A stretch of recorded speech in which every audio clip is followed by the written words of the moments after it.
Hello everyone. Good evening. Thank you all for coming today. And we had a wonderful session yesterday, and I hope that we'll have another wonderful session today. So while we wait for others to join, let's have a conversation regarding what was discussed yesterday. So I'd like you to tell me what you learned from yesterday's session and how you intend to implement what you learned. So please unmute and let me hear you speak. Thank you.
Okay, hello everyone. I want us to have a conversation. So I would mention some people I know were here yesterday, and you would tell me what you learned and how you intend to implement what you learned. So let's start with Abigail. Abigail, I hope I'm pronouncing that right. But Abigail, let me hear you.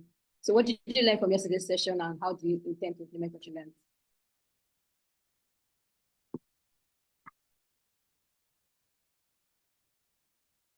Hello, good evening, everyone. Good evening. Good evening. Yeah. Yeah, just like I commented on the group yesterday, I learned your why, that your why needs to be very strong, which is your push.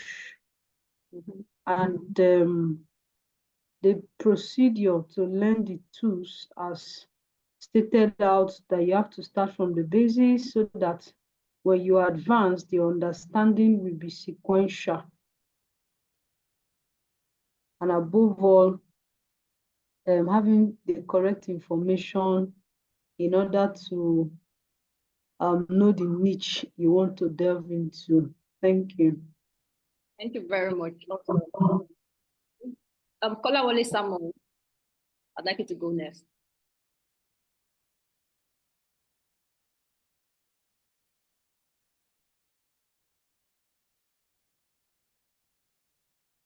Kolawole Samuel.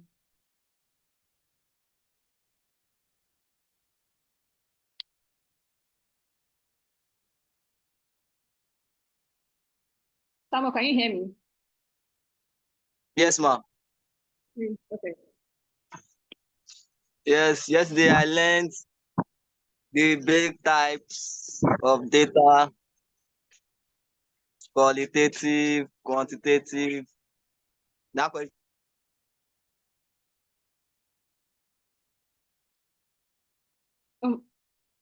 Samuel, I can't hear you. I said I learned the basic type of data.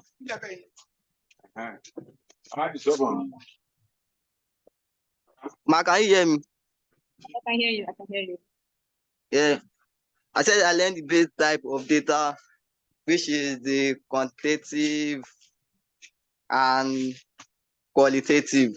The qualitative is the non-numerical, and the quantitative, which is the numerical. So that's what I learned now. Okay, thank you very much. Yes. Thank you so much. Yes. So you can mute now. Thank you. So I'm calling on Chidima next. Chidima, let me hear from you because I know you were in process today.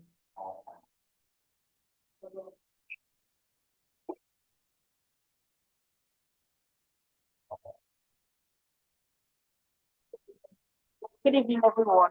So Yesterday's class was quite educative for someone who is looking to transition into tech.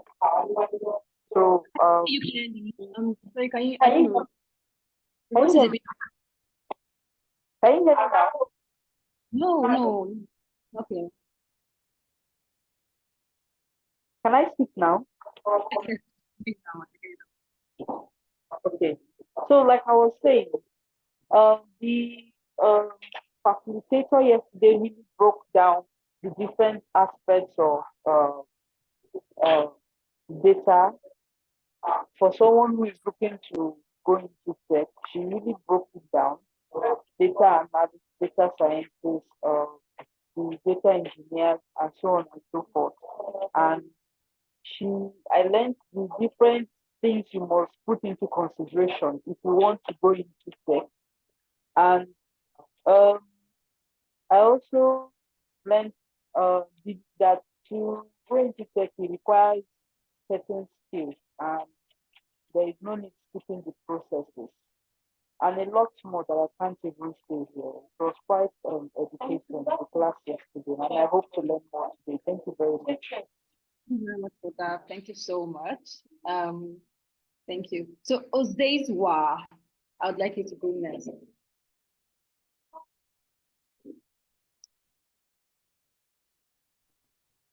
All right, thank you Ozeizwa, very can you? much. Thank you very much. My name is Osezua. Like name- they say, can you hear me? Yes. You said your name is what? Yes, Osezua, you got it. Osezua. Okay. Awesome. Awesome. Osezua Francis. Thank you for the opportunity to learn again. So I learned about data, the different types of data, the structures and sources to collect data. I learned also about the what is very important, as in the greatest pitfall of a data analyst is to not verify their data. There's something about dignity. And also I learned that data analysis is not the only role in data. Like I used to know is only data analyst, but I learned that there is data scientist, there is engineer, and there are other roles. And there is also business analysis, which is somewhere there far. So I learned a lot, and I am happy that I was in that class, and I'm looking to learn. Thank you. Thank you. So Joanne, I want to hear from you. That's the last person. So you go on with today's class. Joanne Fakure, let me hear from you.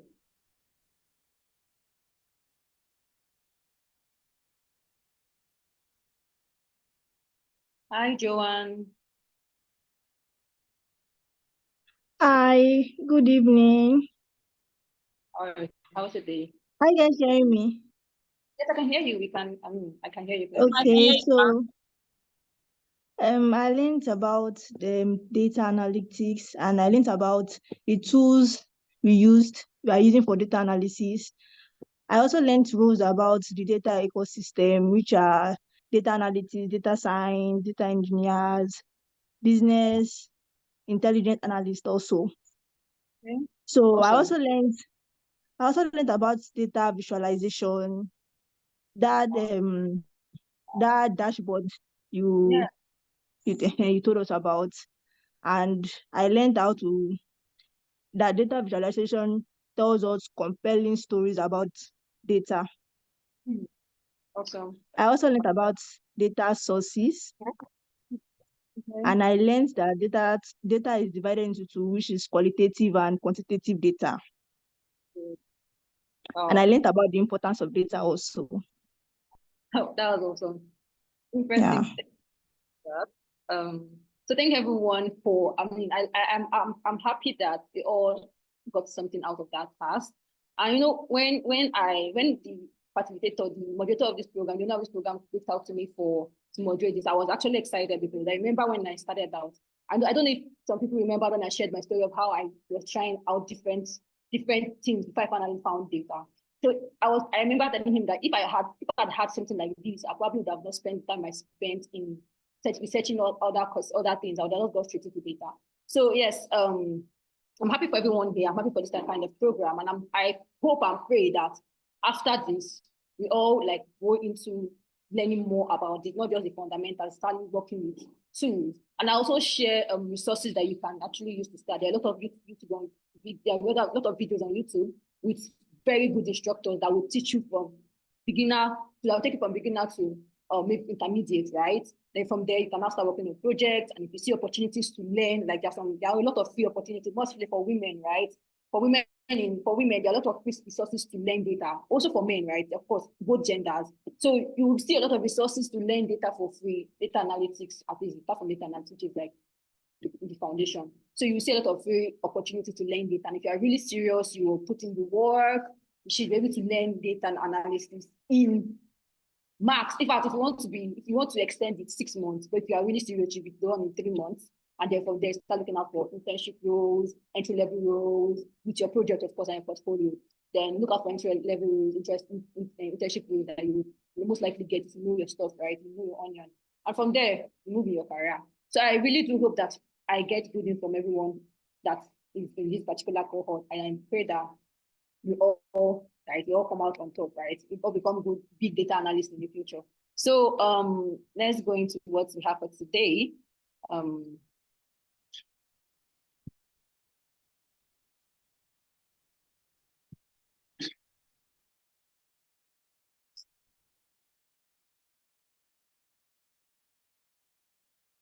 So hold on, guys. I need to connect my slide. I'm taking move that over.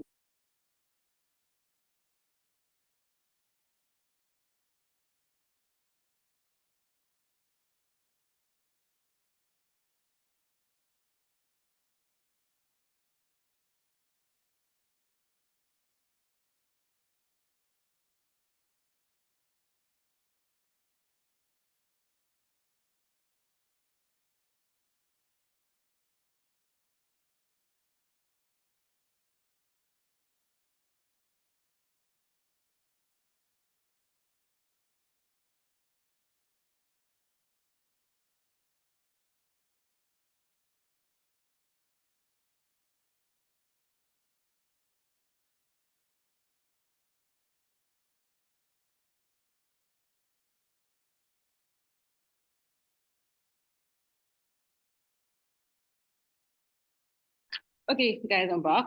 Sorry for that. So we'll be starting with, from what we've all said, that will be our recap. We said a lot of things about data, talked about data, why data is important. We also talked about structures of data. We talked about how we can tell a story with data. A whole lot, right? We talked about a lot of things in data. So today we'll be looking at database and database management system, data governance, and which is the ethics and responsibility in data usage. We'll talk about why most analytics efforts fail. We'll talk about data-driven decision-making. We talk about data framework. And we also look into how we apply data in real world, how data-driven insights is used in real world, right? And then also look at future trends in data. Because not only in tech, right? Things are evolving since those days started. So even as much as you're learning what is already currently known, you also have to be on top of your game, learning what is currently trending, right? So you don't say because you're learning the one that is at the back, like the ones that are on ground now, you won't put your start into learning the upcoming technologies, because as more technologies evolve, as more technologies come up, the old ones start getting, their use start fading off. So while we're also learning the ones that are currently known, we have to also keep looking at the ones that are evolving, the ones that are coming up, and set your sights towards learning. So we'll talk about future trends in data and how we can also like implement all of that in database and databases.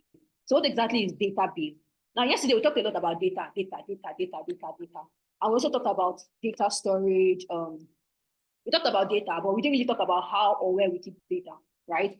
So a database is an organized collection of data that is stored and accessed electronically, right? So a database is like let's think of a library. A library, everybody knows what a library is. And we know how a library is supposed to function. So a library has books, right? That's like the things that libraries are known for. They are known for having books. And then you also have, but these books are not kept on the floor. They put them in session. So each book type has a session. For instance, book on agriculture, we have a session. Book on education, we have a session. Book on health, we have a session, right? And then all of these books are kept in the library. And we have a librarian that is in charge of taking care of those books and also like retrieving the book for you when you want to use them. So in its case of data and databases and database management, the book is your data.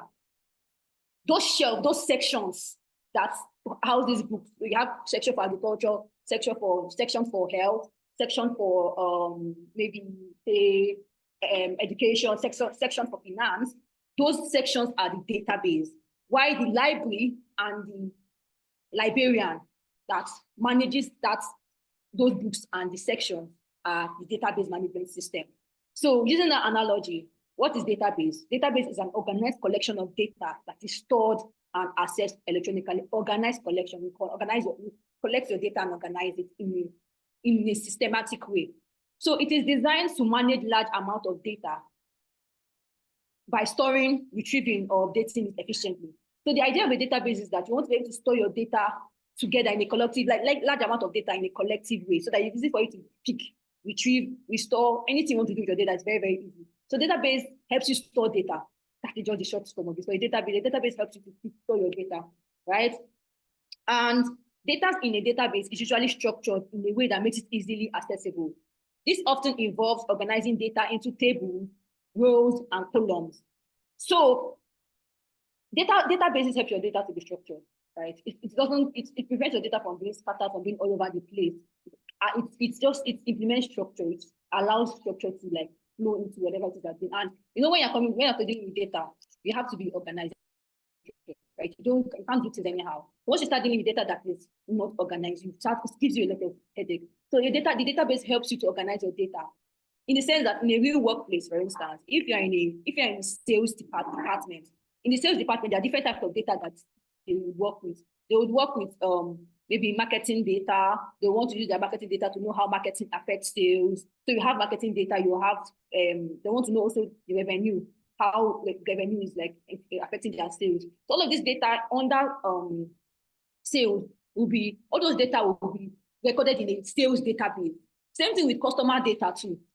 In a customer data, you want to know about users, your user information, such as your username, your user's email address, your user's address, your user's phone number, all of that is stored in the customer's database. You cannot put that kind of information now in finance database or sales database.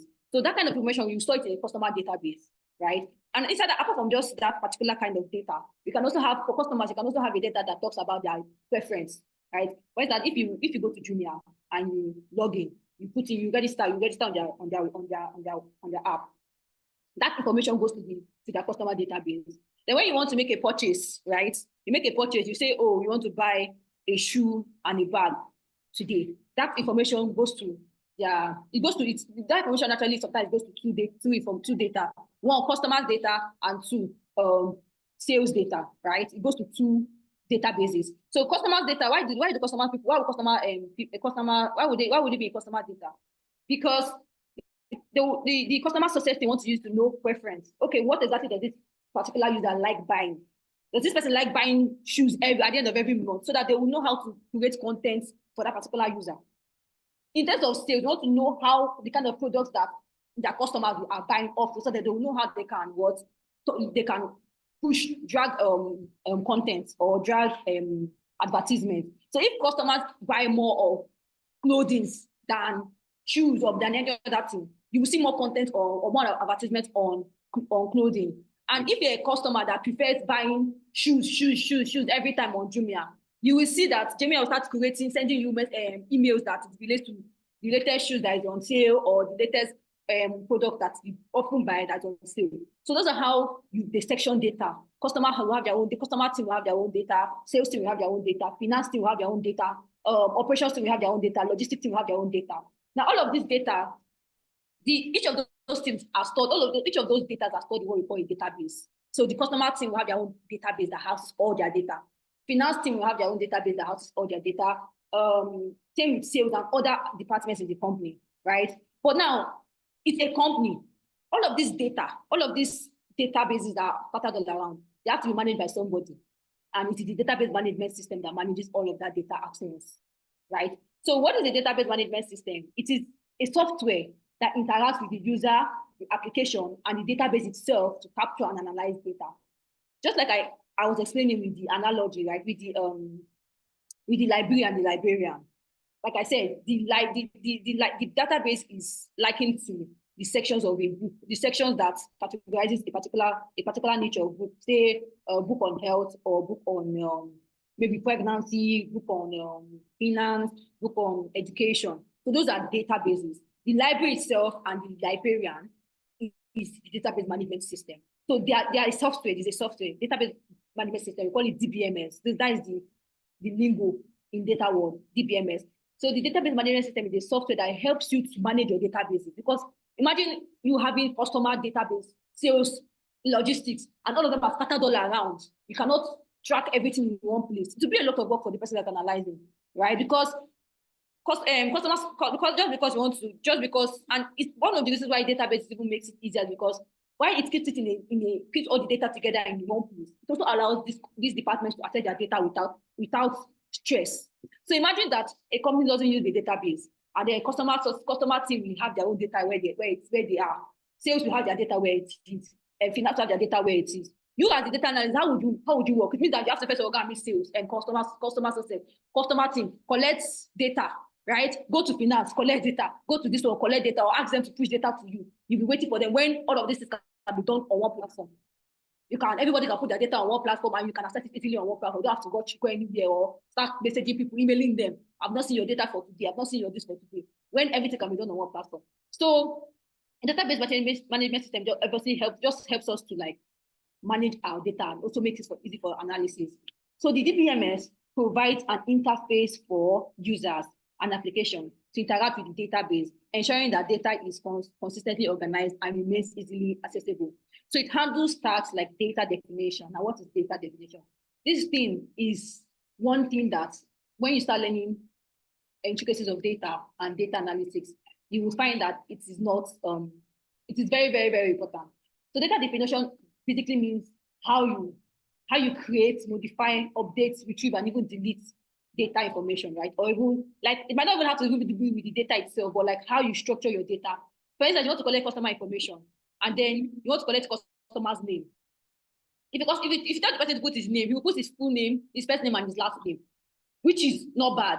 But in a real data world, you don't join first name and last name together. It's supposed to be separated. So you're supposed to have first name in one column, last name in a different column, right? If you have customer's phone number, right? And there's a customer, not just a customer that like using that have +234. Right? There's a customer that prefer using 080. They like using country code when they are writing their data. Like me now, when I'm filling my data online, I always use +234.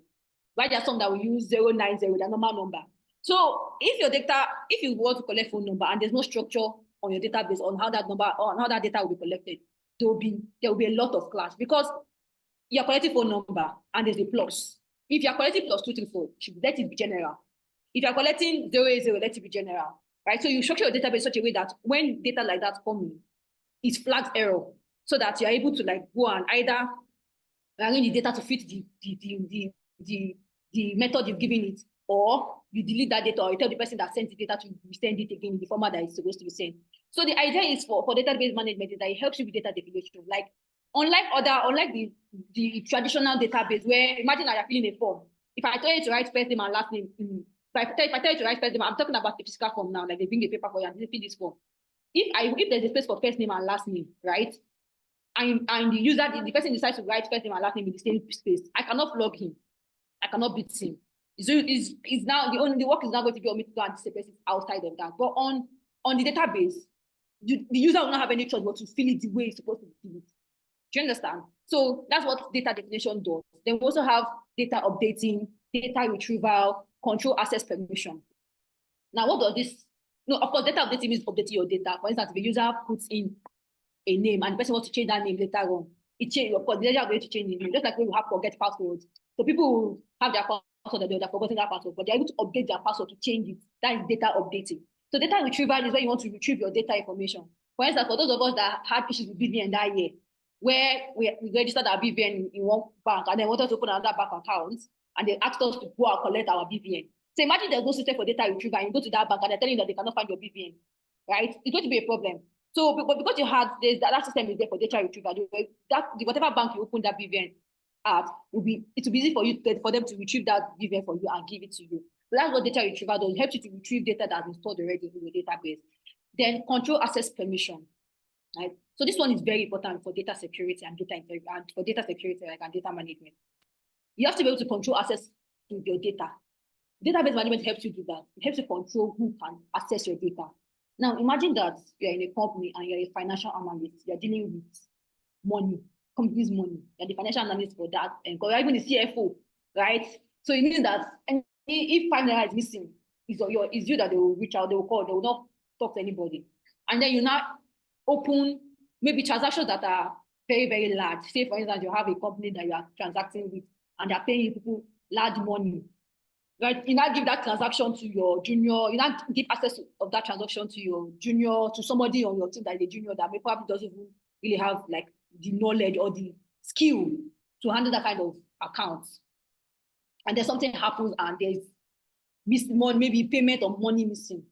Of course, they will blame the data analyst, but they also hold, in fact, they would not really even hold the data, the person that maybe did that thing. It's the person that gave permission to that other person that will be blamed more, because you know that this data is sensitive and it shouldn't be given to people anyhow.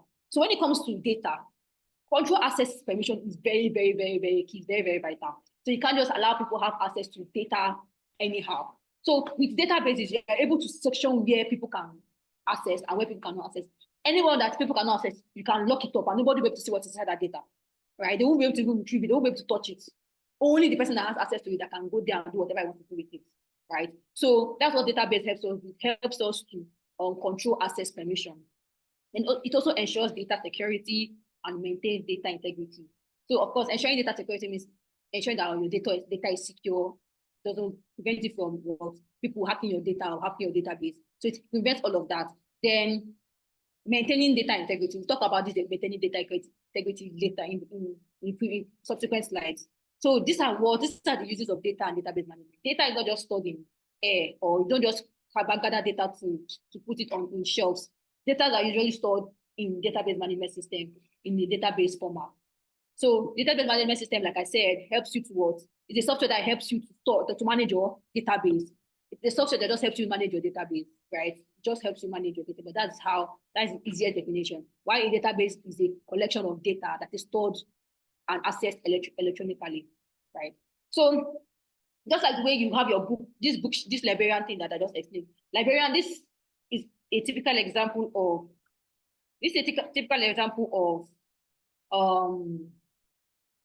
a traditional way of storing data or storing information and data. So imagine that you can have that kind of like this librarian method online or to be accessed electronically. Imagine you have an electronic library, right? You don't have to go to a physical library, and then you can still do all the things that you can do on a library. So this is what a database management does for companies and for the industry. A library where they can do everything they want to do without stress. It's just easy. So we're going to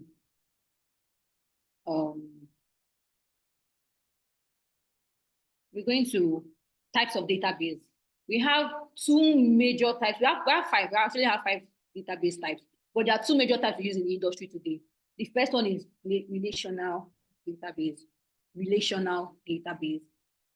And the second one is NoSQL database, right? So relational database. What is relational database? Relational database organizes data in tables, which we define relationships. So yesterday, I remember mentioning about structured and unstructured data, and I said something about how structured data are data that can be arranged in tables, while unstructured data are data that can be arranged in tables, right? So relational database actually help you organize your data in table formats, right? So when you're dealing with rows and columns, example, your Excel. I'm sure most of us know Excel, we have seen an Excel format before. So when you're dealing with tables, you're dealing with rows and columns.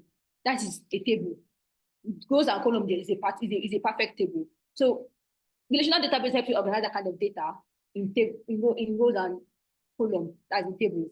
And you will use what we call structured query language, which is what SQL for data manipulation. That's for your interpolation, whatever analysis you want to do, use SQL for it on relational databases, right? So yesterday I talked about SQL and how SQL is a tool for data analysis.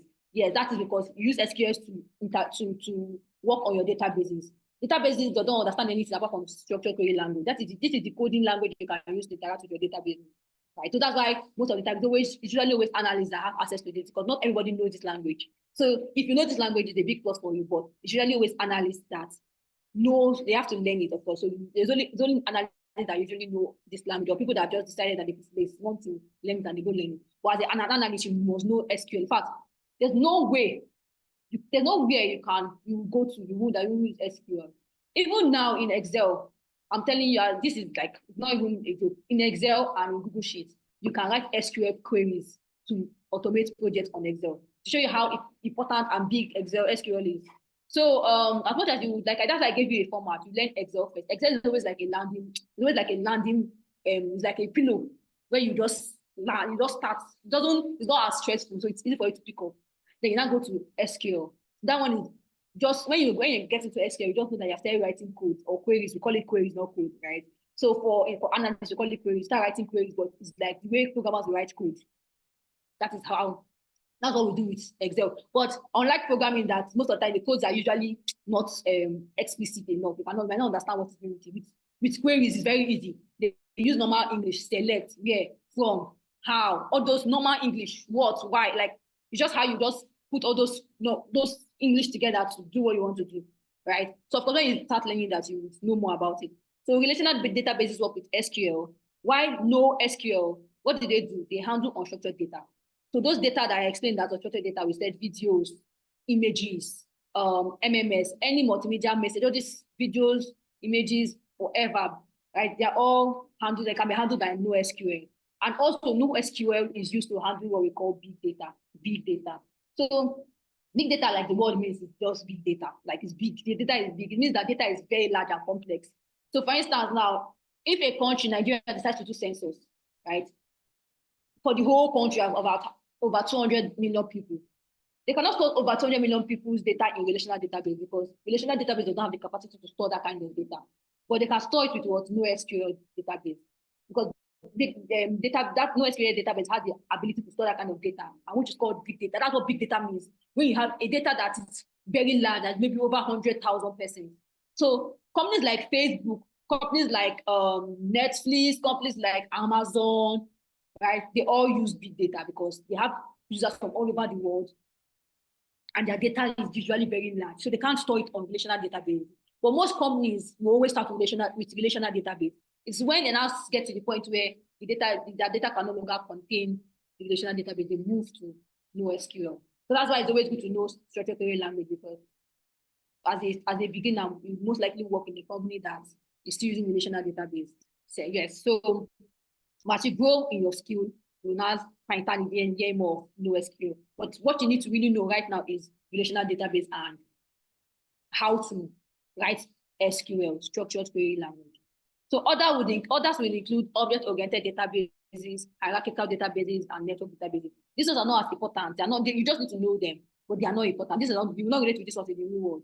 It's these two, the relational databases and the NoSQL database, that you relate with. Now, what are the examples of database softwares, right? We have, for the relational database, we have Oracle database. I mentioned Oracle yesterday. We have MySQL. We have Microsoft SQL Server, and we have Postgres SQL. So when you want to learn, I mean, I say I learned MySQL because MySQL is pretty user. I think the UI is very, very okay, right? UI is very, very okay.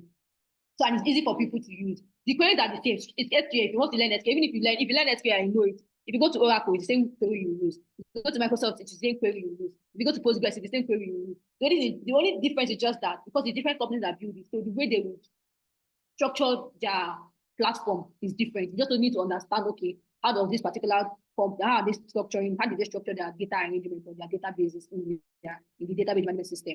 That's the only thing you just need to understand. But the query, the language you write is the same everywhere. It doesn't change, right? So Although I think for my SQL, there are sometimes I think there's some few syntaxes that will change. But the language is usually very general. The same SQL, SQL everywhere. SQL is SQL everywhere.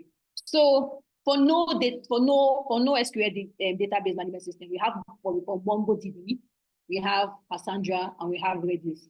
I don't know if people have heard about these databases before. MongoDB.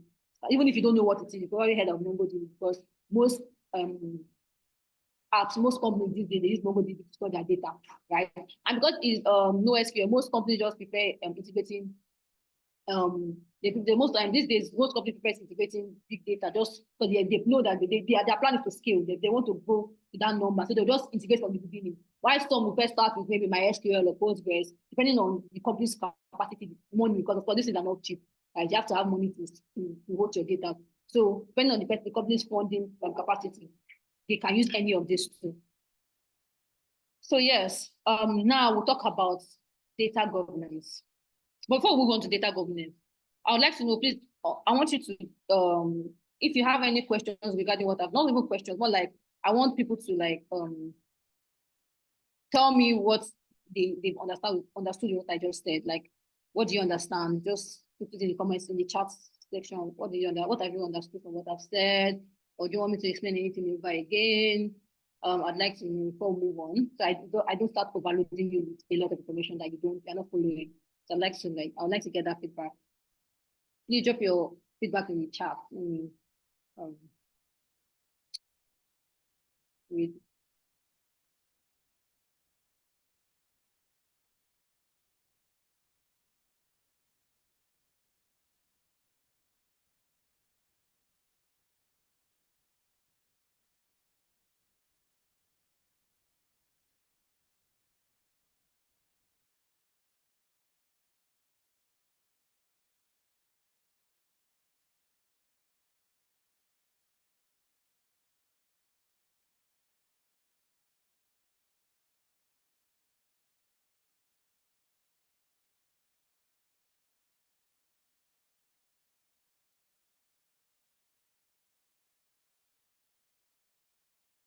Okay, so someone is asking me to elaborate on SQL.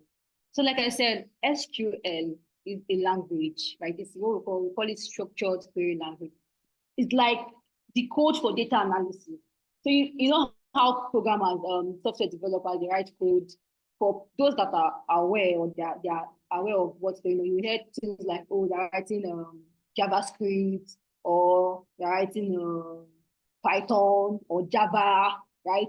So those programs are used to build web applications. But for data analysis, our own form of coding is with SQL. Of course, it's not like elaborate code. You don't write code like a business application. You just used to analyze data. So it's and just in case you're thinking I'm saying code, don't think about it in that manner, please. It's very simple. Once you understand, like it's very simple. It uses pure English. Select this one from here and take it to this place. Join this table and this table together. It's basically it's like you're speaking to it, but you just have to use words. Select this particular thing from this table and put it somewhere, right? So it's when you are trying to analyze data that you use SQL. And like I said, SQL is basically used in relational databases. So we have two major types of databases. We have relational databases and NoSQL databases. And as I said yesterday, we have two structures of data. We have structured data and unstructured data. So for structured data, these are data that you can put in tables. So that means that relational databases are databases that you can use to house structured data. Why NoSQL databases are databases that you can use to house unstructured data? It doesn't mean you can also house database structured data. Yes, you can, right? But it also accommodates unstructured data. But in relational database, you cannot input unstructured data. You can't input images or videos in relational databases. But you can do that for NoSQL databases. You can also put structured data, which is your text, your tables and rows, your columns in NoSQL database. Yeah. So that is just different. That's not just what SQL is. SQL is a tool that helps you analyze your data from your database. Your database, like I said, is your library, right? So what will help you to know, okay, this particular data, right? This is what I want to do with this data. What helps you to speak to your database is your SQL. SQL is like the language between yourself and your database. And then they said, what is the difference between MySQL and Microsoft SQL? There is no difference, just different companies that build their product.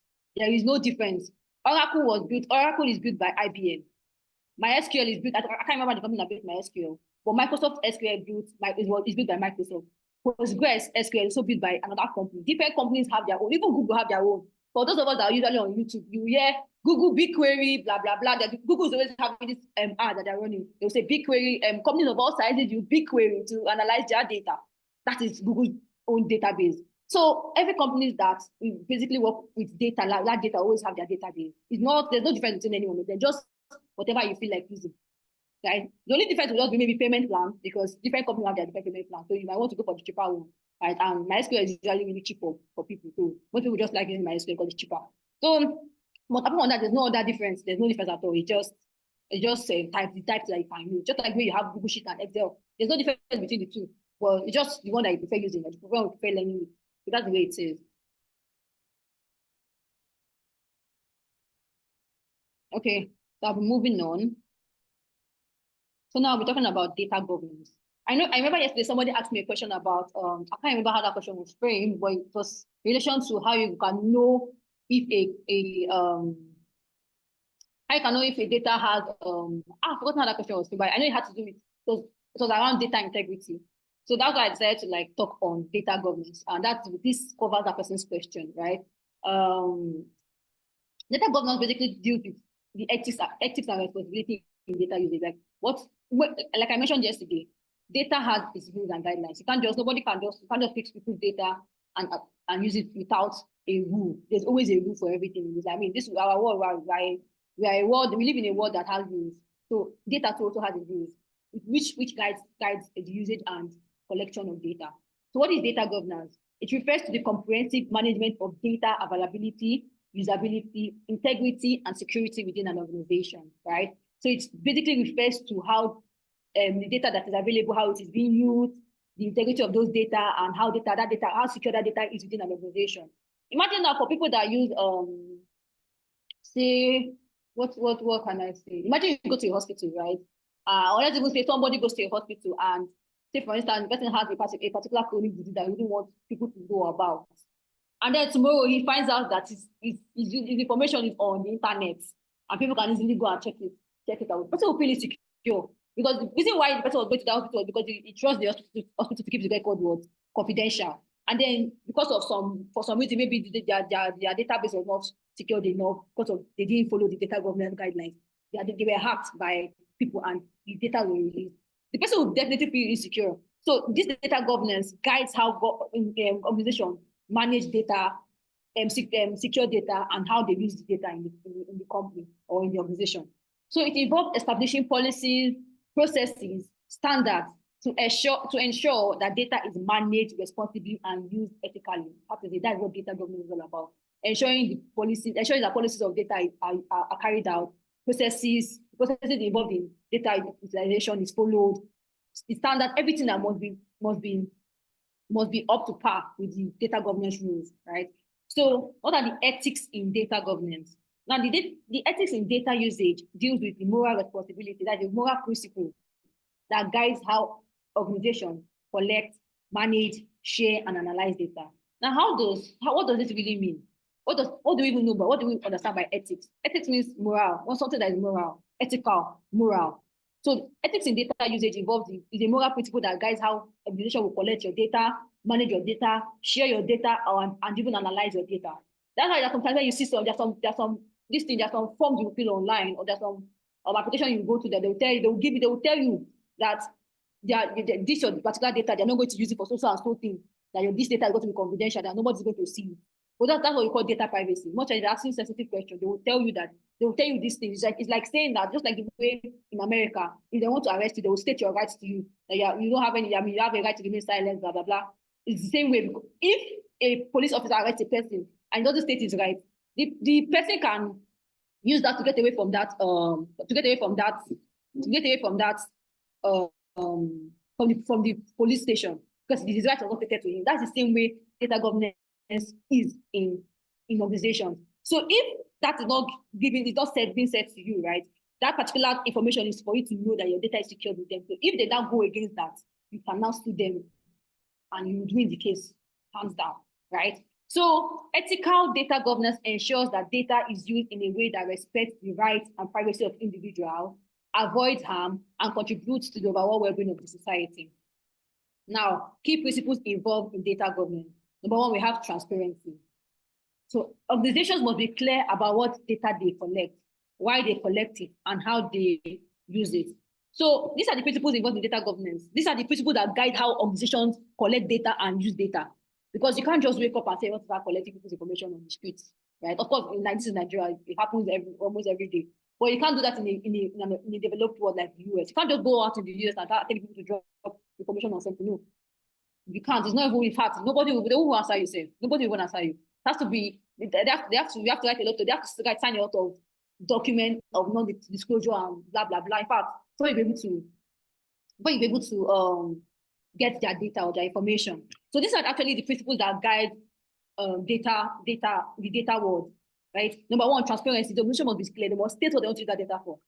If they want to use to analyze rate of maybe a disease in a particular range of male, right? They must tell you that, oh, this is the reason why we're collecting this data. Or if it's even for their customer, they want to use it for user research, they should tell you that this is the reason why we're collecting this data. There's some companies too that when you use their product, they will tell you they are using it, they will not give you, they will not send you a survey for you to fill, to rate how they use their product. And they will tell you that they're using this survey to know how they can serve you better. So whenever you're collecting data, people must be aware of why they're giving you that data.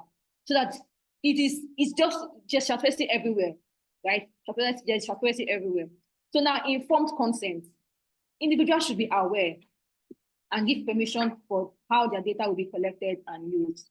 So individuals, of course, like I just mentioned, they have to be aware of how their data is used and how it's collected and what it is used for. You need to be aware. It is just ethics. So if a company is doing something outside of that, then you are following the morally wrong people. Right? It's just ethics. It's pure ethics. It is what you will do to your fellow man because they need to know why you're collecting the information. Nobody can come and ask you, walk up to you and ask you, how many siblings do you have? You don't know this person from Adam. And he comes to you and tells you how many siblings do you have, how many boys, how many girls. And you won't answer the person. But if the person comes to you and tells you, oh, we want to know the rate of, say, the male population in Nigeria, right? And he tells you that and he says, okay, so I want to know how many siblings you have in your family, how many male child you have in your family. It is easier for you to respond to that kind of question because you don't understand the reason why the person is collecting that data. And there's people that will go further, they'll be like, why do you want to know? So you have to now start explaining to the person, trying to know why you need that data in the first place, right? So yes, individuals or whoever you're collecting your data from must be aware of what you're using that data for, and they must also consent to you. They must say, yes, I'm giving you data because this is what you want to do, and I trust that you're going to protect my data. Now, privacy. Organizations must respect and protect personal data. Of course, that is like very, very emphatic. Simplest and the most easiest thing that they can do. Protect their data, their company's data. Now we have data minimization. So organizations should collect only the data that is necessary for their operation. This one is very, very, very, very important. So most times when we're collecting data, for those of us that have done maybe undergraduate projects, right? I'm sure that most of us filled questionnaires for the undergraduate project. You filled questionnaires, and there's some there. When you probably got a draft of a questionnaire, your supervisor would have said, this one is not necessary, this is not necessary. They would have carved out a lot of questions and told you to focus on only the one that you would need in getting your results or in getting your result. So in that case, in that sense, you have to also minimize your data because if you start loading a user with too much information, they'll get tired of answering you. Imagine that you have a questionnaire that has 20 questions. What am I doing with your 20 question questionnaire? The most I can help you with is to answer 5, and I will move on with mine. Why would I sit down and ask 20 questions? There's a day I filled the questionnaire that had like about 30 questions. The only reason why I continued on to finish that was because the person was my friend and I knew him, right? But imagine that I didn't know somebody just walks up to me and I see me and I see somebody giving me 30. I'll just tell you, I don't have time because it's a lot. So you have to be able to minimize your data to collect necessary information because apart from the fact that you will be burdening the person that's filling the data, you that want to analyze it to be too much information for you, you will know where to focus your energy on. So yes, Then another thing we have is accountability, right? Organizations should be held accountable for how they manage and use the data. Now, if I give you my data as an organization and you use that data for fraudulent activities, maybe use my information, my name, my email address, my password to run fraudulent accounts, right? Of course, definitely I can sue you, but then it will also be a dent on my own name, right? Because that will be on my record. Even if I sue you from now to tomorrow, it will still be on my record, right? So organizations have to be held accountable for how they manage and use data, right? So we move on to responsibility in data usage. Now, responsibility in data usage is about ensuring that organizations use data in a way that aligns with both legal standards and societal expectation. Now, just like I mentioned, right? Our word is a lawful word. I mean, we have laws in our world. The same way with data, we also have laws that guide data. That fact, we even have people that uphold these laws. If your company is not doing according to data governance policies, they can actually stop your company from operating. Much like companies that deal with sensitive information like payments, like health records, right? Hospitals, like those kind of companies, they do not those kind of companies, they ensure that their responsibility has to ensure that their data are used in a legal and societal way. Like it is legally acceptable and it is morally acceptable. Those two must match. They should not deter from one another.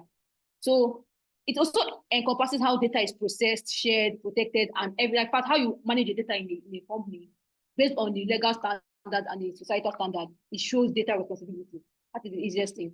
So what are the key aspects of responsibility in data governance? We have number one, data security, which tells us that organization must implement strong security measures to protect data from breach, theft, or unauthorized access. Each company must have strong security measures, encryption or upon encryption. In fact, imagine someone, a company like Facebook now, right? Tomorrow they tell you that the data has been hacked. All your chats with your friends, your private chats out in the open.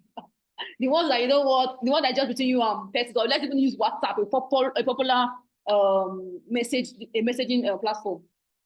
Imagine you chat with your friends, right? Your family that is sensitive, that is private to both just you and your friend, gets exposed to the world.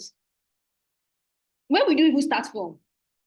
So that's the reason why data governance is important, and that's the reason why as organizations must be responsible for data usage. They have to be held responsible for data usage. So one of the reasons why this is because of data security. Each organization must ensure that their data is strongly, not just secured, but be strongly secured. Because now we have hackers that can do and undo. So your data must be strongly secured to prevent it from breach, theft, and unauthorized access. So things like encryption, access control, and regular audits are essential components of data security. You have to encrypt your data. Access control, you cannot give everybody access to your data. Right? So not everybody in your company that can access your data. Only key specific persons in the company that can access data. Right? The ones that everybody can access will be there. But there are also sensitive information that not everybody in the company can access, and only the key people will be able to access that data. If something happens with the data that is sold, that among those key people, everybody knows who will be blamed for it, right? But imagine that they give access to sensitive information to a junior analyst or a junior person on the team, and maybe something happens.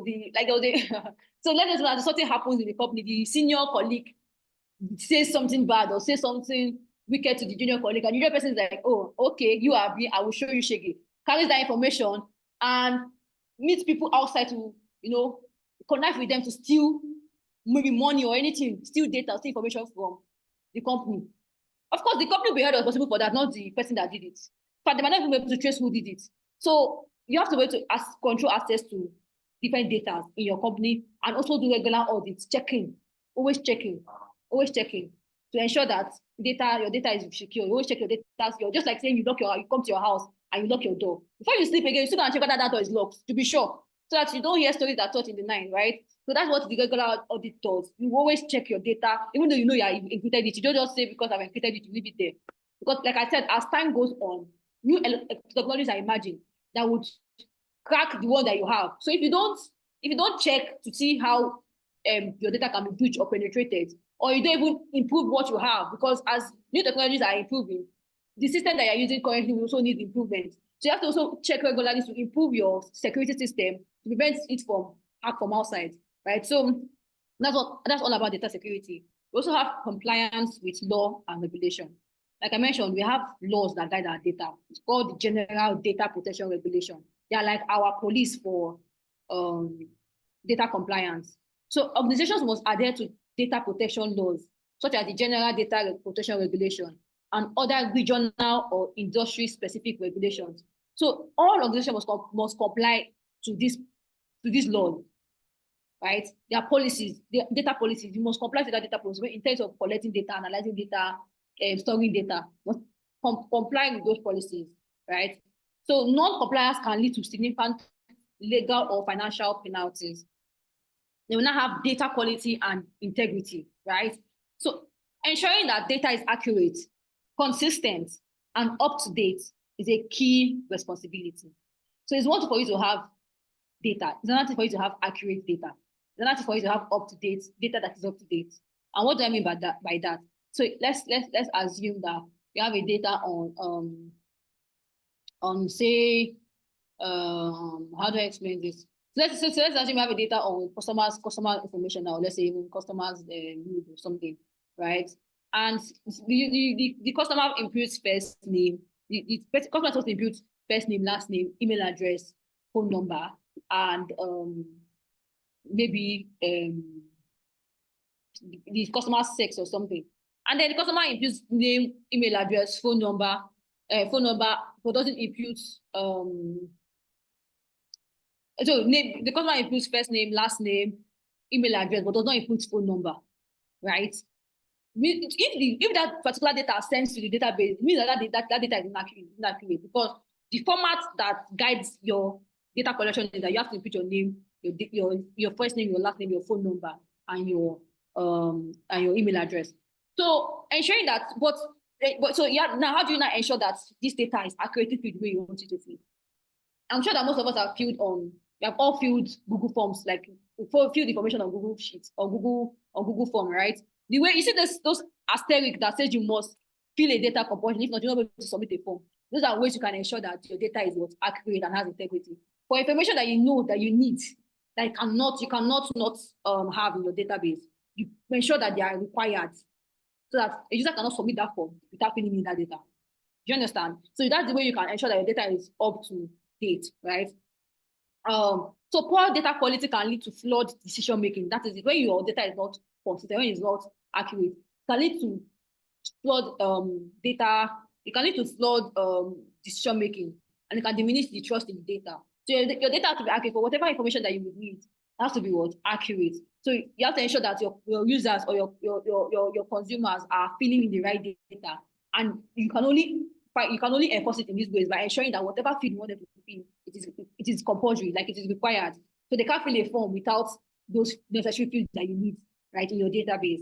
So this is how you ensure data quality and data integrity. Then you now have data ownership and stewardship. Organizations should recognize that individuals own their data. So because I'm giving you my information doesn't mean that it's not my own. If tomorrow I decide that I want you to delete my information from your system, you don't have any say over my decision. You have to delete it, right? You have to remove it. So organization must recognize that individuals own their data, and organization acts as a steward. You're just a steward. You're just a guardian to the data. You're not the owner of the data. So it is the organization's responsibility to manage that data with care, ensuring it is used for only legitimate and agreed upon reasons. So it's only what we agreed on that we said we're going to use the data for, that we use it for. You cannot use it for something outside of that. And even if you're going to do that, you have to seek my consent for that before you can use that particular data. So, and as a user, if you see that okay, if you want to delete your data from my organization, it's very you don't need to beg them. You just tell them to delete it, right? I mean, I remember a few years back when I wanted to delete one of my bank accounts, and I went to the bank. I went to the particular bank because they've been giving me headache for a long while.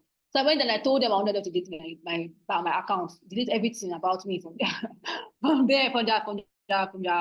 So I remember having a conversation with the customer who were there, and she was telling me that they cannot delete it. Cannot delete my own data. Why? So she says they cannot delete it, that they don't just delete data. From where? How? As a data analyst, when I know what I do. So that's not possible. That she should have a manager. Like how let her manager tell me the reason why he cannot delete the data. When the manager came and we had the conversation, I told him the reason why I had to delete the data.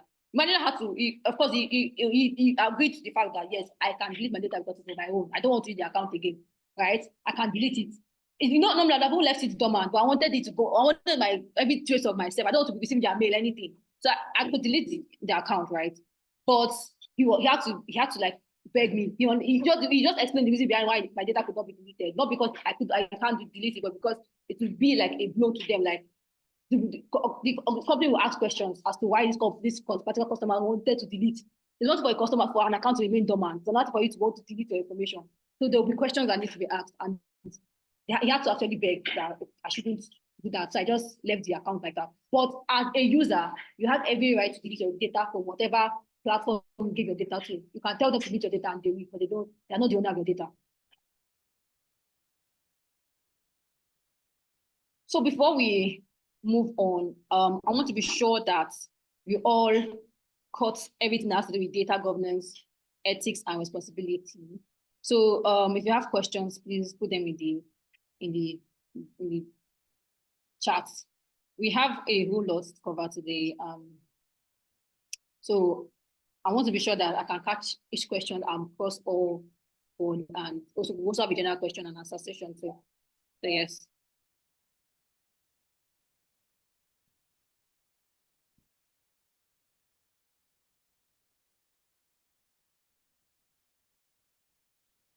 Okay, so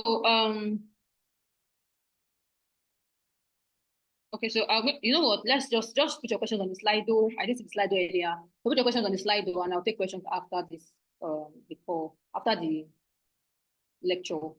So now we were talking about why most analytics efforts fail.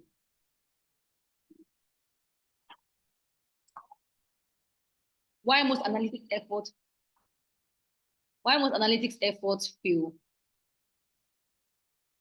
So we're all talking about data and analytics, and we know the good side of data, the importance of data, how it helps in the industry. But we also know that if not implemented properly, it will fail. It's not for you to have data and make informed decisions based on that data. It's another for you to be able to, for that data to give you the derived result that you need. So why do most data analytics efforts fail? Now, despite the vast potential of data analytics to drive decision-making, right, innovation and business growth, many analytics projects fall short of their goals. Several factors contribute to this failure, including poor planning, misalignment with business objectives, lack of proper data governance, and inefficient collaboration across teams.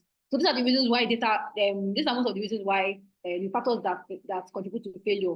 We have poor planning, misalignment of business objectives, lack of proper data governance, insufficient collaboration amongst teams. So the reasons, and let me explain most of this. When a company does not have a clear objective, like we all know that we are collecting this data, but the company itself, the organization does not have a clear objective to why they're collecting that particular data. Or they don't even know, or they don't collect the data, but they lost track of the reason why they wanted to collect that data in the first place, and they started analyzing another thing. Right? It will make analytic experts fail. Now let me give you a typical example. So imagine that you are a sales analyst, and as a sales analyst, one of the things that one of the core things that you have to do as a sales analyst is to ensure that company's revenue or company's sales efforts is leading to revenue generation, right? So of course, the sales team, their sales and marketing, their work is to ensure that more customers come, and then of course more products is being bought, and that's more customers coming and they buy more products will lead to more revenue for the company. So you, as a sales analyst, your job is to ensure that the customers that your sales guys are pushing to the company is leading to company growth in terms of revenue, right? So if in that case where you're supposed to be calculating how your marketing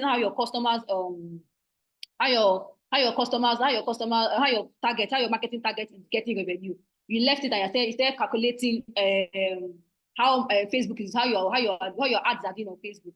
As an analyst, your job, they gave you a specific role. Ensure that our sales target, analyze that.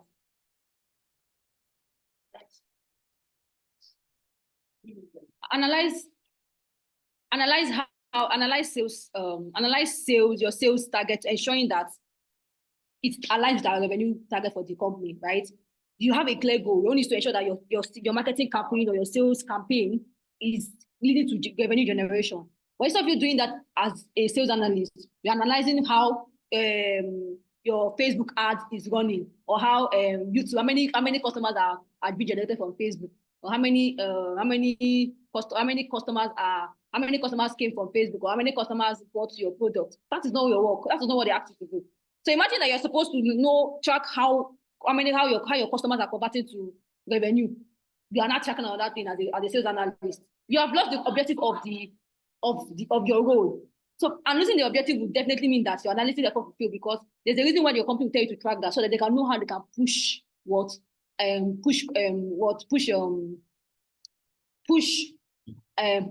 advertisement or marketing. So it's asking you to track how the marketing effort is doing currently in terms of revenue, and instead of tracking that, they're tracking how many customers are coming from a particular social media platform. You are doing an obviously wrong. In fact, you're so out of focus. So you have to, when there's a lack of clear objective, or maybe it might not be your own fault, it might be that you miscommunicated, there was a miscommunication between you and your stakeholder or your CEO or whoever is giving you that task. You didn't understand what you were saying, and you started doing another thing. There'll be the purpose of that analytics in that particular case will fail, right? So lack of clear objective. One of the most common reasons analytics projects fail is that they are not aligned with clear, actionable objectives. Without specific measurable goals tied to outcomes, analytics efforts may produce data insights that are irrelevant or difficult to act on. So if you don't have clear, actionable goals, right, or actionable objectives, your goals might not be measurable, you might not be able to make decisions. Now, in this case I just mentioned, we need data to help us make decisions on how to push marketing campaigns for revenue generation. But the data that you want to analyze is data on how many customers are coming from Facebook, or how many customers how many customers you are converting from a social media platform. It has totally gone against the reason why your company gave you that role in the first place. So when there's a lack of clear objective, analytical effort will fail. The next thing is data quality issues. When you have data quality issues like missing, outdated, or incorrect data, it can impact the outcome of analytics projects. Of course, that is like, in fact, as a data analyst, you have to have the clean data. We call it data cleaning. It is very, very important. That is like the first thing, because data quality is very paramount to everything you're doing with data.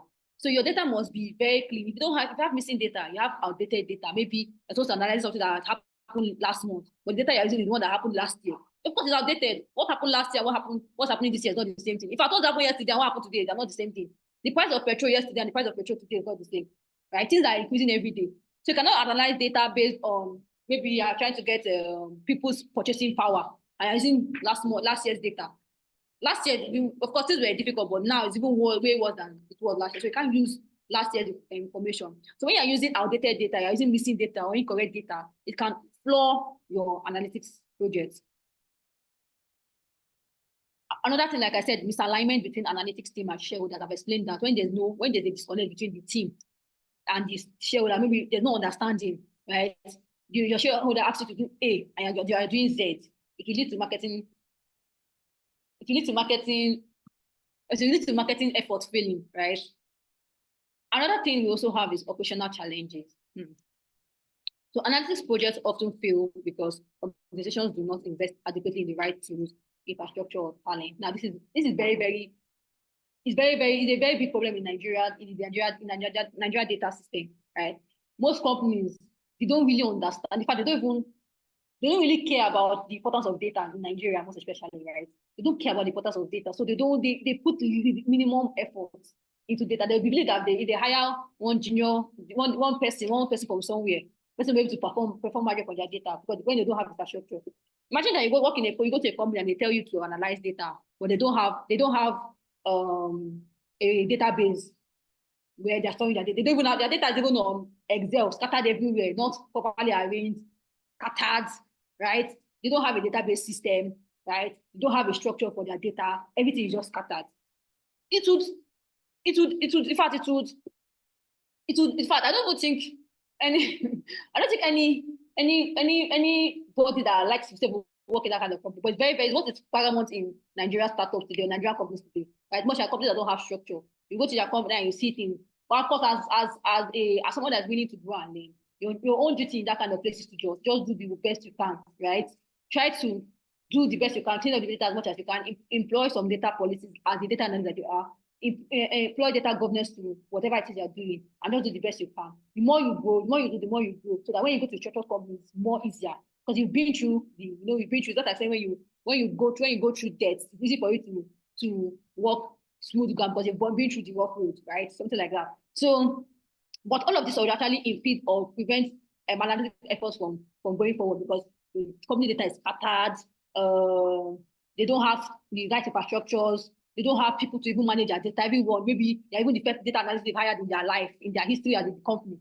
So everything with like the whole, of course, whatever it is that you even hired you for, before you will be able to achieve anything, to take you years, because first of all, you have to arrange your database, arrange it, put it in a database before you start analyzing, which is a lot of work. So yes, so if they don't have structure, it would lead to the analytic efforts failing. Then not acting on insights is also very common in Nigerian startups. Oh, so you will hear that you are a data analyst, they told you to do something, you analyzed it, you've done your dashboard, everything is beautiful, but you're ready to pitch. And then you do your pitch, and at the end of the day, your CEO will not tell you that his spiritual father said you should do things like this. You did not sleep at night, you were writing, you were drawing dashboard, you were analyzing data, you finished pitching, but you even allowed you to pitch everything. And then when it comes to using that data, it's not telling you something else. Or using let us not do it like that, let us do the way we used to do before. So what's the point of data analysis if you're not using that data to make your decision, right? So most companies, they don't act on the insight from the data. They said when every analytics project generates valuable insights, even when analytics project generates valuable insight, they can fail if the organization does not act on them, right? Analytics must lead to meaningful decisions and actions to create value. But in some cases, insights are ignored or deprioritized in favor of business as usual, right? And this is something that actually happened. You hear people say, oh, my spiritual father said you should go this route. Is your spiritual father working in the company? No. Does he have stake in the company? No. You're the one that has stake in the company, but you're listening to what your spiritual father is saying. Well, so as an analyst, it will be painful because you have done a whole lot of work and you even know how much this data would push the growth of the company, but because of a particular, or maybe whatever, it might not even be spiritual father, it might be a certain thing, business as usual, a lot of just do it in the formal way we used to do it, right? When you're not a market woman that is selling based on hunch, you have a company that is selling products and you're using the market business as usual, then said company will definitely not, said companies analytics effort will definitely fail. So yes.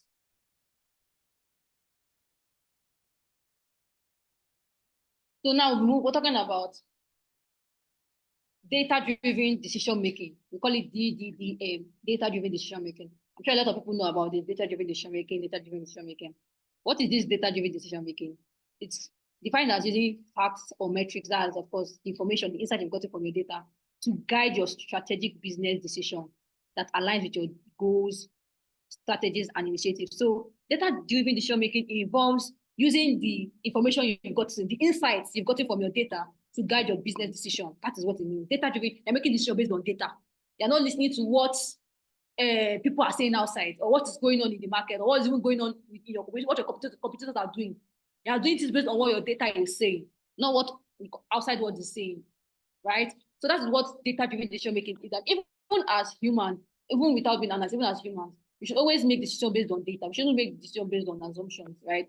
It would impede a lot of things if you make decisions based on assumptions. But if you are able to make decisions based on data, able to think logically and make decisions based on data, it helps you in your growth, right? So it is a process that involves analyzing collected data through market research and drawing benefits and drawing insights to benefit a business organization. Of course, the process of data-driven decision-making allows us to collect data through market research, so that you can use it to draw insights that will benefit your company. Because you already know that this data is used for decision making. So even as an analyst, when you know that it's what you analyze, that's what the company will use to take the next step. You'll be very, very, very careful in ensuring that you don't make mistakes in that data. Because if you make mistakes in that data, it will impede the success of that company, right? Or maybe the growth plan, the growth target they had for that particular session or that month or that quarter, right? So you have to be to be sure that whatever this data you're even whatever data you are analyzing must be done in an accurate manner as it helps to drive your decision making. So at its core, data-driven decision making allows for a business. At its core, data-driven decision making allows for a better understanding of business needs by leveraging real, verified data instead of just making assumptions. So you use data-driven decision making to, of course, you make decisions based on the data that you've got, the insight you've got from that data, instead of just making assumptions. So it is the process of using data to inform your decision making and also validate the course of action, and also ensuring that you commit to it. Not just validating the course of action, not just saying that this is what I want to do. You also commit to that particular thing. It's not just with mouth. So data-driven decision making is not just about saying that, okay, this is what the data is saying we should do, but also committing and sticking to it, and not being distracted by what is being done outside, or maybe your computer is doing another thing, and because you think your computer is doing well with that, you want to follow your computer instead of doing what your data is saying you should do, right? So data-driven decision making helps us to make that kind of decision. So why is data-driven decision making important?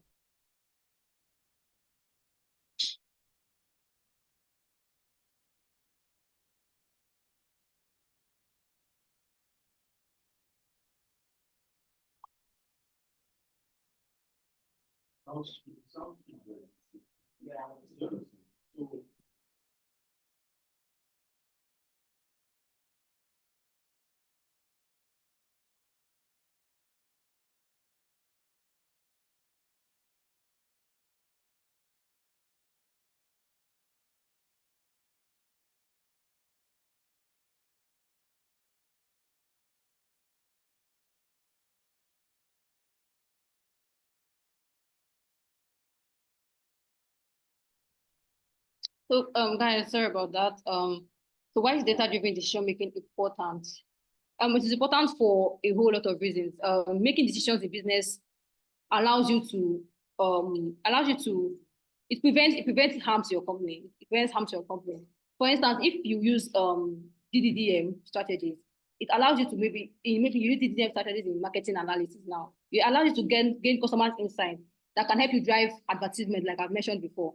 And in the real world, most marketing professionals will use data to like drive their growth. That's why when you see for social media like Facebook, Twitter, they always have analytics attached to it, because they know that people need the analytics to make decisions. So you see Facebook, they have Facebook analytics, you have Twitter analytics, you have LinkedIn analytics. So you know how much people that need that data. So why is it important? Number one is to make you more confident in making decisions. Right? Number two, you become more proactive in the sense that when you're able to implement, when you know at the data analysis that this is your decision, this your data is used to make decisions, you are more proactive, you are more careful in analyzing your data for your organization. Number three, you can realize cost saving. You help you to save a lot of cost, because imagine that you don't use data to make a decision and then you do something else and you find out that that is not the right thing. You would have wasted money and time in doing that particular thing instead of you carrying out an analysis and just doing what your data is telling you to do, right? So it will help you to save costs. The scaling data framework. So we have a framework for data, from data informed to data driven to data led. So these days, as an analyst, you have to follow this data framework. You have to be data informed, and that your data informed information lead you to being data driven and also leading to being data led. So let me explain this framework briefly. What does data informed mean? It means using data as a support tool. So in this stage, organizations should use data to guide their decision, as it is, but it's not the sole factor driving them. Human judgment, experience, intuition still plays a significant role, with data serving as a reference point or validation mechanism. So data is should always act as a support tool. Like as a human, there are some things you can use with your instinct that, okay, so even though this data is saying something, you're supposed to be doing another thing, right? So you can carry out another analysis to prove your instinct right, or to just be sure, just to be very, very sure, to be double sure. But data should be a tool to help you in your decision-making process.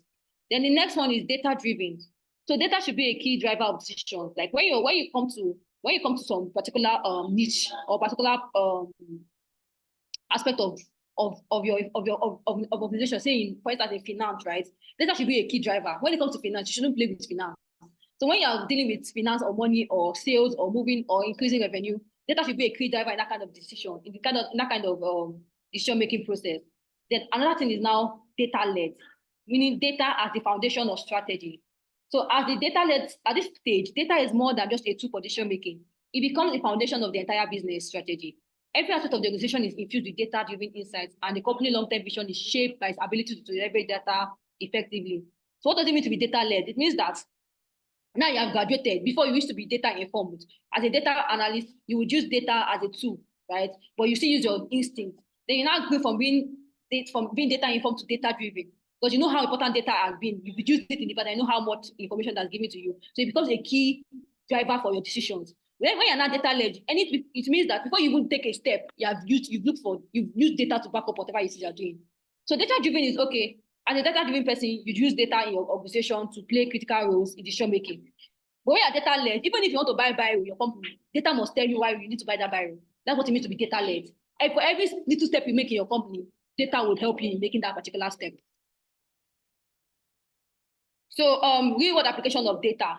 We have in the retail sales, we have example is Amazon. Amazon is a leading example of using data-driven decisions Amazon is one of the companies that use data to drive their growth, right? They leverage things like customer browsing, their purchase data, like what's the purchase frequency, like what a particular customer would buy, right? They use all of these kind of things to personalize their customer shopping experience. So they will recommend products that you prevent, that your preference, based on your preference. Imagine, like I mentioned earlier, you probably like buying shoes. Using that your information, they will now use it to target the kind of ads they will send you or the kind of messaging they will send you based on your preference. So that's how you use data to drive insight.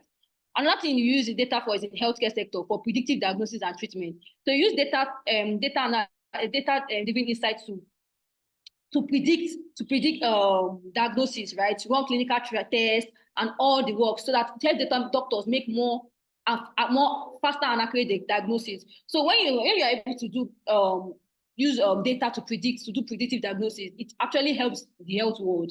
Like people are able to notice disease faster and are able to cure them because of this. So another thing we use is also in finance for fraud detection and risk management. Then we also use in the sport world for performance optimization and injury prevention. And these people, we call them sport analysts, right?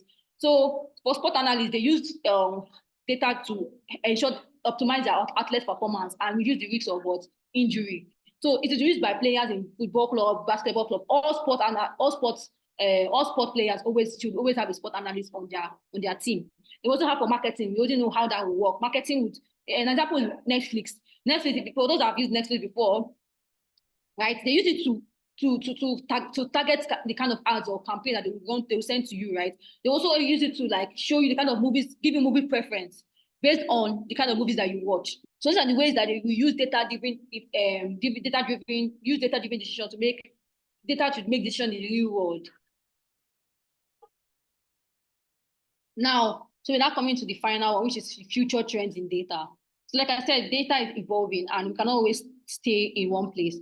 So innovative technologies such as blockchain are set to shape data management paradigms, driving more success and transparent processes. Now, I don't know of blockchain. Blockchain is like an emerging technology that uses that encrypts data using Web3, right? So imagine that we have data in that kind of space where you can encrypt your data and you know that nobody will ever access it.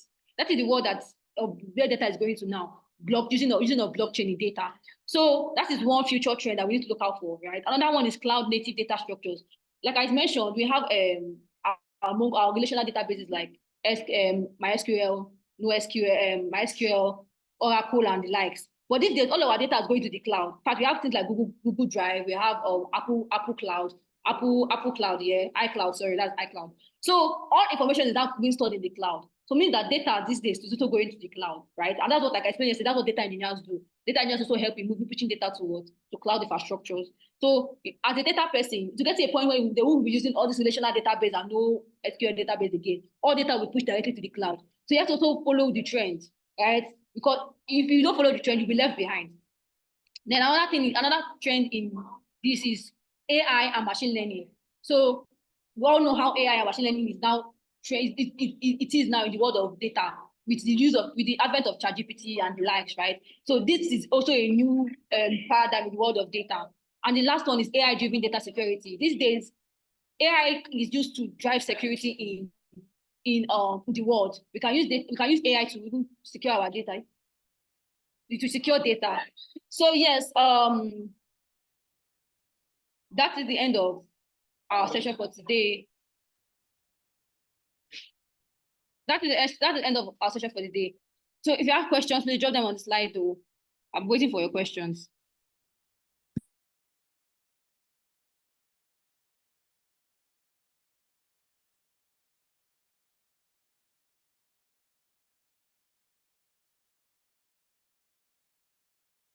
Good evening, everyone. Thank you so much, Ms. Doreen, for that wonderful presentation. So please, anyone that has questions, please ask on Slido. I'm waiting.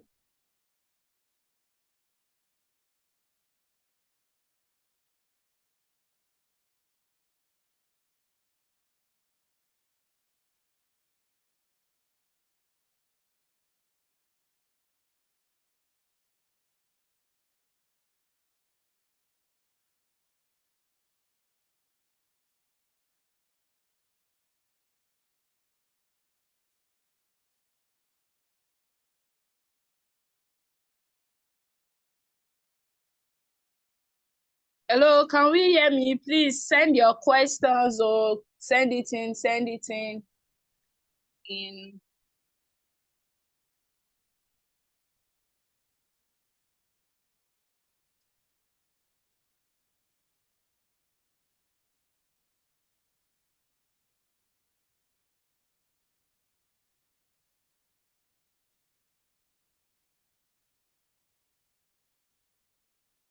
Okay, someone sent a question now. Please confirm if you can hear me. Please, can you hear me? Hello, can you hear me? I can hear you. Yes, ma'am, we can hear you, ma'am. Okay, thank you. So someone asked a question. I've heard about KNIME, like KNIME. Is it a data analytic tool? Please, do you get the question, ma? So you said she has heard about KNI. KNIME. Is it a data analytic tool? Oh, okay. So I actually not heard about that. So I've not heard about that before. I don't know what it does, but I think there's some research. So what I would just say is, most times it's always able to use technologies that are being used by everyone. Yeah, I'm still waiting for our questions, please. Oh, okay. So for the person that said KNIME, it is. I don't know if it's a data. I've not heard of it before. So I don't know if it's a data tool. But if it is, then it's fine. But it's always good to learn the ones that are popularly used, right? So when you have that knowledge, then you can now go to the ones that are not so. There are a lot of tools actually. A lot of companies are working on a lot of tools, right?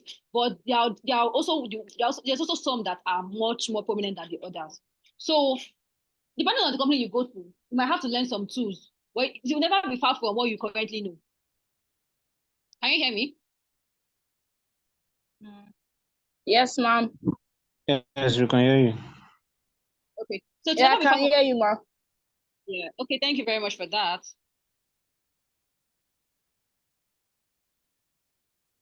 So it to be perfect.